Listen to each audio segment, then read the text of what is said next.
Baptist Church, and I'm excited that you have joined with us this morning.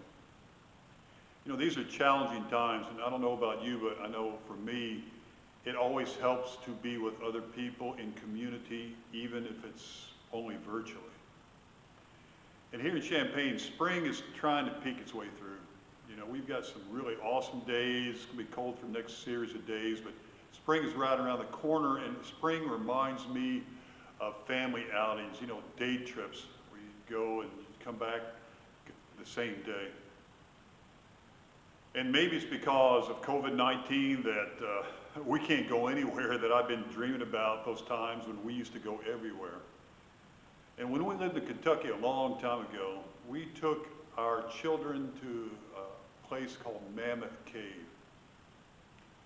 And the children were little, and we drove down there, and it was an amazing thing to see. You know, it's 346 miles long, and there's a lot of parts of it that are not even explored yet. It has the Mammoth Dome that's 192 feet high, and the bottomless pit that's 105 feet deep. You know, during any season, they would have more than 2 million people come through the park throughout the summertime. And on any given day, they would have 4,000 people going through the cave tour itself. So we took the cave tour. And we went in there, and the thing I remember most about it was when they took us into a very wide open area. And our tour guide said, you know, for us to huddle together, to get closer to one another, because he's going to turn off the lights. And he said, when I do that, don't move. So we got closer together and said, 3, 2, 1, 0, turned off all the lights, and it was dark. I mean, it was really dark. It was black hole darkness. I'm standing there, and I tried to hold my left hand up and look at it, and I knew it was there, but I could not tell it was there. Sid was there. And it was just an eerie, scary, damp kind of feeling, and we're trying to take it all in, and until all of a sudden Marissa decides to move a little bit, and her brand new tennis shoes begin to twinkle in the darkness. Just totally destroy the moment. We stood there a little bit longer, then the tour guide turned the lights back on, and all of a sudden everything came to life again. The stalactites, stalagmites, the boulders, the rocks, you could see everything, the beauty of that space. And, you know, thank goodness for light. And Jesus, in preaching his most amazing message, talks about light and about us and how we are like light. And in Matthew, the 5th chapter, beginning with verse 14, he shares these words. You are the light of the world. A city on a hill cannot be hidden. What is an amazing statement. You know, Jesus is telling his followers, giving the greatest compliment, that they are just like he was. You know, Jesus said of himself in John chapter 9, verse 5, he says, while I am in the world, I am the light of the world. Jesus says he is the light of the world. Jesus says we are the light of the world. And therefore, when it comes to light, we are like Jesus. And so often we focus on what is wrong with us, but Jesus would always try to look at what is right with us and calling us into more. But we are not just light. We are the light of the world. And like Jesus, we are to let our light shine. And he said this light is like a city on a hill. You know, and the reason you can see a city on the hill, it cannot be hidden, is because a city is not formed with just one light, but multiple lights. And the lights in this home combined with the lights in that home, combined with the lights in that home, to give a bright beacon of light in the nighttime sky. And that's why community is so important during this time. For us to stay connected together.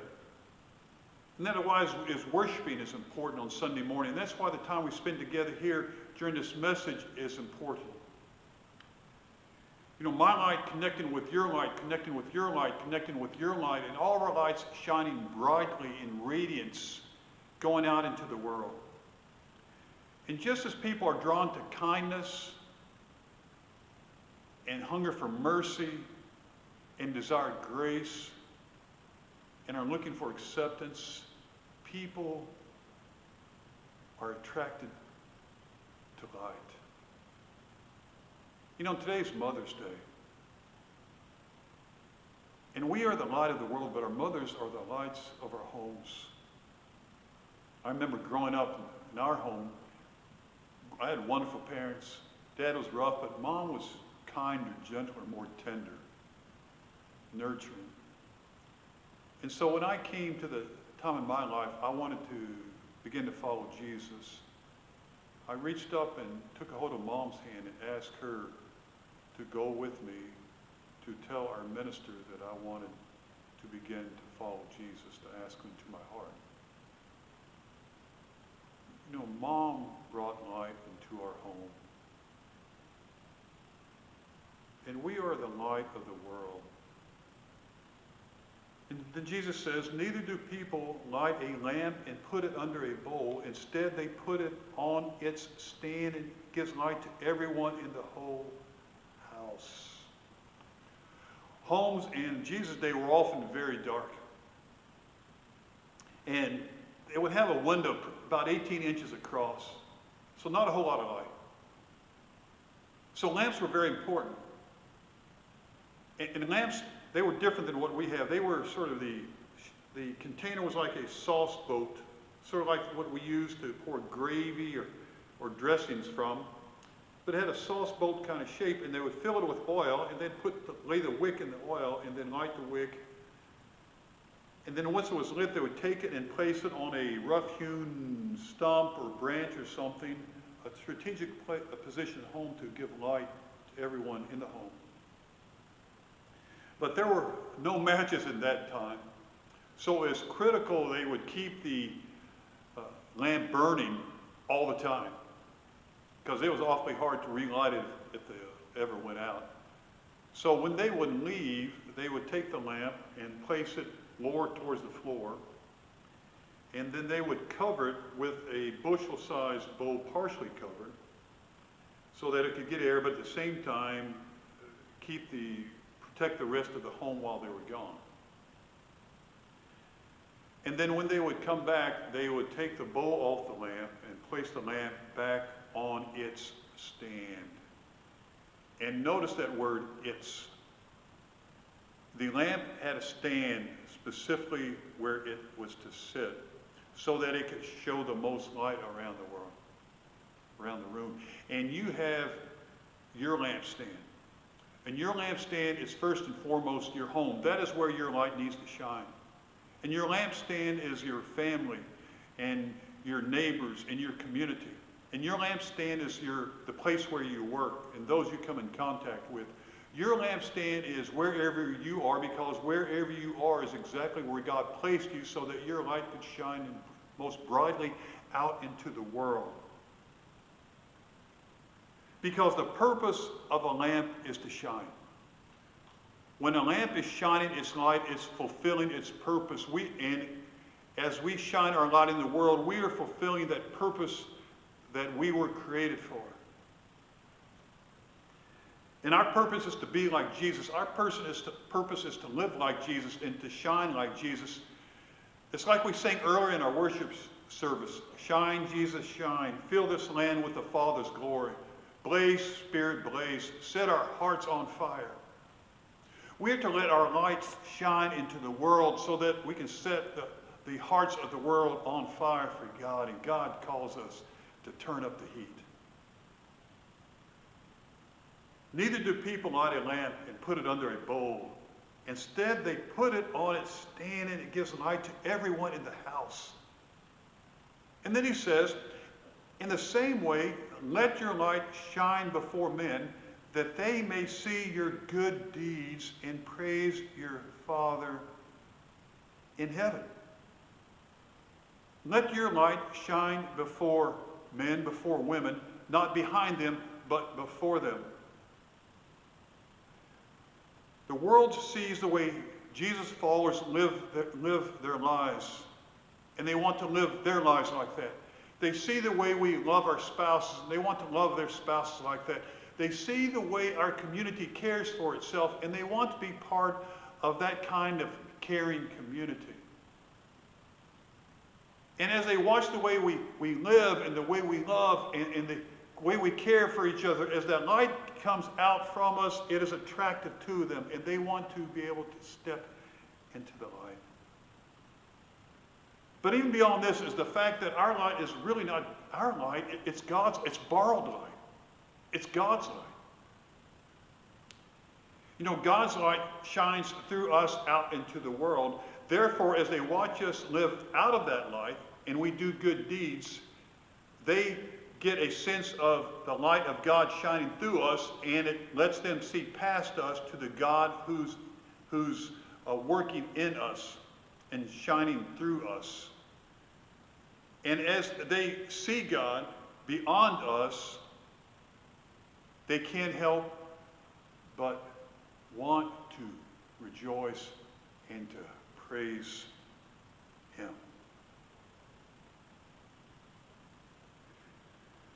Two of the hardest things I've had to do in life so far were to bury both of my parents, both my father and mother. Both died suddenly. Both died unexpectedly. Both of them were believers. And so when I stood to give Mom's story, to share her story of life, it was a story of a wife who deeply loved her husband. Sometimes when he didn't always deserve it, but she deeply loved our father. It was a story of a mom, a woman, a mother who denied herself so many things, so many luxuries, so many things that she could have had. And she denied herself those things, sacrificed herself so that she could bless us. It was the story of a woman who loved and obediently followed her God. And Mom's light still brightens our lives today. You are the light of the world. You know, we've been talking a lot about lamps. You know, and moms are like lamps, but not really. I think moms are like small lamps. And maybe even like candles. Yeah, moms are like candles because they are consumed with lighting the way for those they love the most. And that's the way God is. He's consumed with lighting the way for us, His children, whom He loves the most. And therefore, He sent His Son, Jesus, from heaven to earth to bring light from their world to our world, to light our way, and to show us the way. But to have the light of God working through us, beaming through us to the world around us, we first have to give our life to Jesus, who came to give His life for us. And it begins with a decision, a mental, cognitive decision, where we decide to give Jesus our life and begin to follow Him. And it can begin with the words, Jesus, I give you my life. Jesus, confessing my sin, I give you my life. Then as you give your life to Jesus who gave his life for you, God's light begins to shine through you. But maybe you're a believer and maybe your light has not been shining as brightly as it needed to shine. Maybe it could shine even brighter and have a greater impact. Then maybe your prayer today is, dear God, help me shine brighter. Dear God, help me shine brighter. That the world through my good deeds in my life might praise you.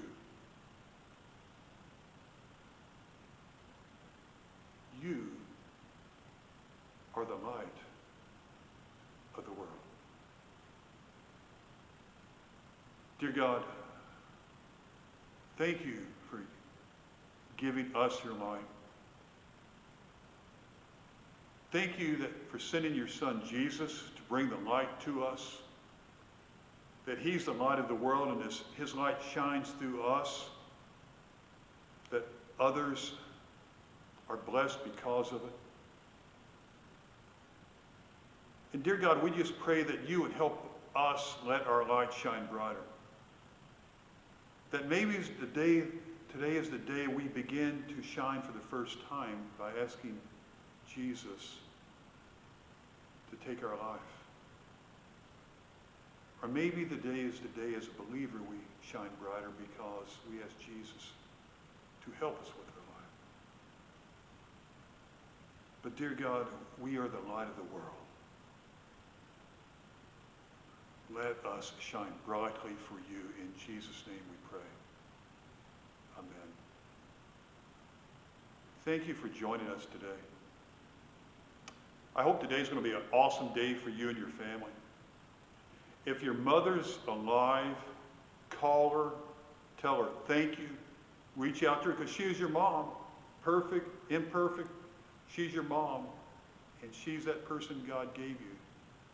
And to tell her thank you and how much you appreciate her today. Or if your mother's deceased, today to take time as a family to just pray and give thanks. To say thank you to God for the mother that he gave you. Happy Mother's Day. May God bless. We'll see you next Sunday.